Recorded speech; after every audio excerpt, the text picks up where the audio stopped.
Tal amigos de RPP Noticias? Bienvenidos a este bloque de economía. Hoy vamos a hablar de las famosas utilidades. ¿Qué son? ¿Quiénes los reciben? Y quiénes no tienen derecho, digamos, a este adicional que pues a más de un trabajador le va a caer bastante bien, al menos este mes. Para eso vamos a conversar con Pamela Navarro, ella es abogada laboralista y directora de Atalla Legal. Pamela, ¿cómo estás? Bienvenida. ¿Qué tal, Valeria? ¿Cómo estás? Bien, en principio vamos a tratar de darle un concepto, de definir esto de las utilidades. ¿Qué son, Pamela? Las utilidades es un beneficio que le corresponde a aquellos trabajadores que trabajan primero en la formalidad, ¿no? En el régimen formal, que son trabajadores con un contrato de trabajo que están registrados en la planilla de una empresa que tiene más de 20 trabajadores, ¿no? Esos son como los primeros requisitos.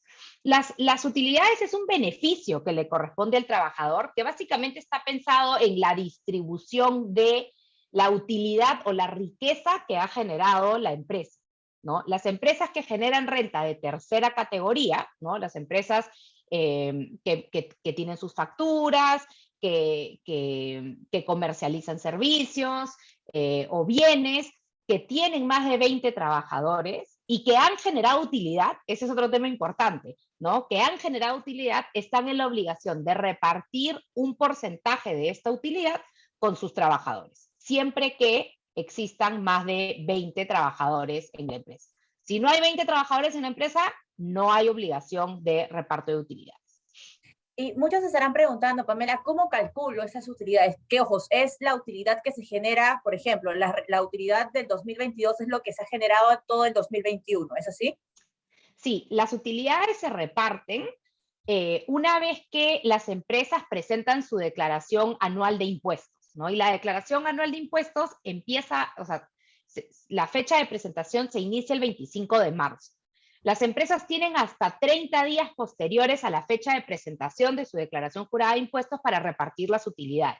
O sea que en principio las empresas están obligadas a repartir sus utilidades a partir del 26 de marzo para aquellas que tienen la obligación de presentar su declaración jurada el 25 y por un plazo de un mes, más o menos, ¿no? Entonces, lo primero es entender que esto es respecto a la utilidad que se ha generado el año pasado, ¿no? El año pasado yo he cerrado todo mi ejercicio, he preparado mi liquidación de impuestos, mis estados financieros y recién he presentado esta información frente a la SUNAT, ¿no?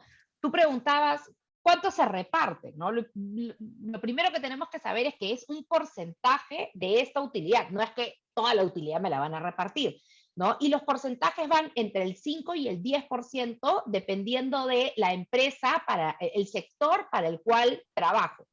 Si es una empresa pesquera, si es una empresa de telecomunicaciones, si es una empresa industrial, el reparto estará en función al 10%.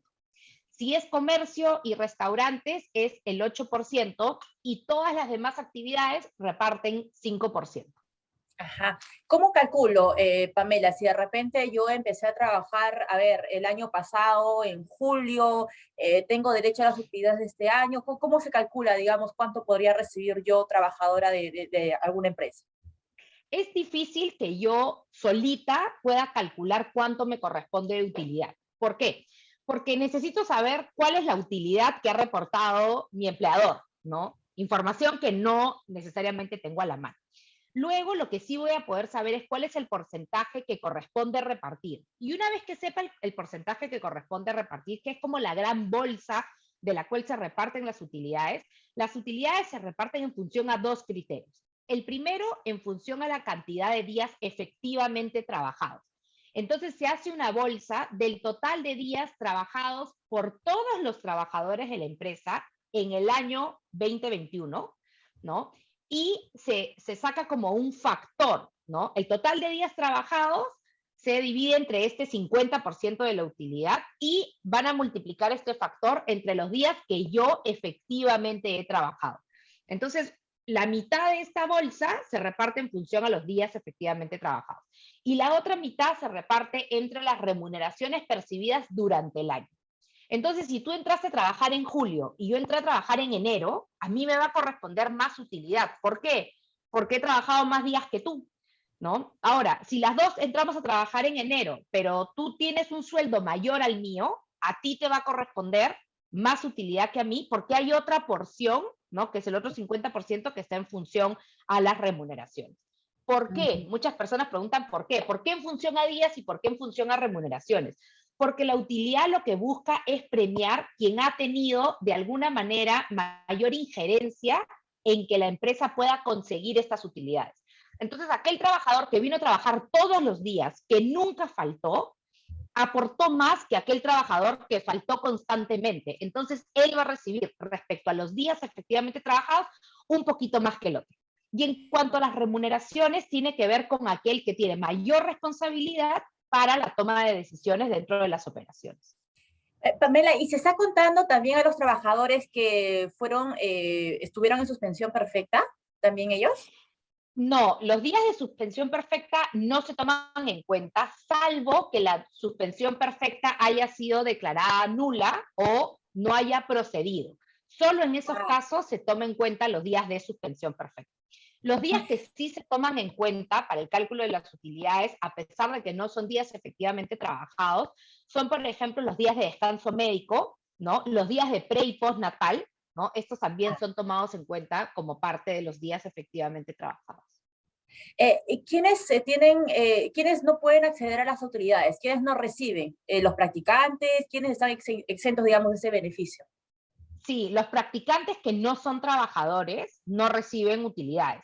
Los locadores de servicio tampoco reciben utilidades, ¿no? Algo que está muy de moda, que es este tema de la tercerización, ¿no? Sí. Los trabajadores de las empresas de tercerización reciben utilidades de su empleador, no de la empresa para la cual brindan el servicio. No, no es que no reciban utilidades, no, sí reciben utilidades, pero de su empleador. A mí me corresponden las utilidades de aquella empresa que me contrata y me registra en su planilla.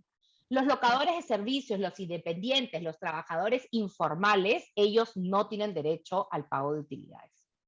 Eh, Pamela, ¿y los trabajadores tenemos, digamos, el derecho, la potestad de pedirle a la empresa cuánto ha tenido de rentabilidad el último año? ¿O eso es una información que no nos pueden compartir a los trabajadores?